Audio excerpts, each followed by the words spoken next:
இன்னைக்கு ஒரு அருமையான வசனம் நம்ம பார்க்கலாமா? மத்தேயு 6ஆம் அதிகாரம் 6வது வசனம். நீயோ ஜெபம் பண்ணும்போது உன் அறை வீட்டுக்குள் பிரவேசித்து உன் கதவை பூட்டி அந்தரங்கத்தில் இருக்கிற உன் பிதாவை நோக்கி ஜெபம் பண்ணு. அப்பொழுது அந்தரங்கத்தில் பார்க்கிற உன் பிதா வெளியரங்கமாய் உனக்கு பலன் அளிப்பார். ஃப்ரெண்ட்ஸ், இந்த வசனத்தை ஏசப்பாவே உங்களுக்காக சொல்றாரு.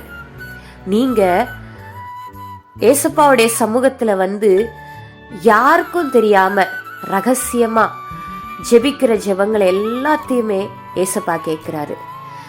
யாருமே பார்க்கல, யாருமே என்னுடைய ஜெபத்தை கேட்கல, யாருமே என்னுடைய இருதயத்தின் வேண்டுதலை, என்னுடைய ஏக்கத்தை புரிஞ்சிக்கல அப்படின்னு நீங்க நினைக்கிறீங்களா? ஏசப்பா உங்களுடைய ஏக்கத்தை, உங்களுடைய ஜெபத்தை எல்லாத்தையுமே கேட்கிறாரு. அவர் உங்களுடைய கண்ணீரின் ஜெபத்தையும் கேட்கிறாரு. அவர் உங்களுக்கு நீங்க அந்தரங்கமா பண்ணுகிற ஜெபத்துக்கு வெளியரங்கமான பலன் கொடுக்க அவர் அற்புதங்களை செய்ய வல்லவராய் இருக்கிறார்.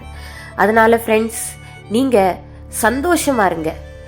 ஏசப்பா மேல விசுவாசத்தோடையும், ஏசப்பா என் ஜெபத்தை கேட்கிறார் என்கிற ஒரு நம்பிக்கையோடையும் நீங்க அவரை நோக்கி ஜெபம் பண்ணுங்க.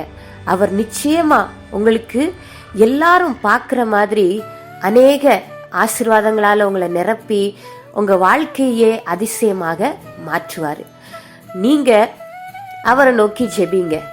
நீங்க அந்தரங்கத்தில் ஜெபிக்கிற ஜெபத்துக்கு வெளியரங்கமான பலன் உண்டு.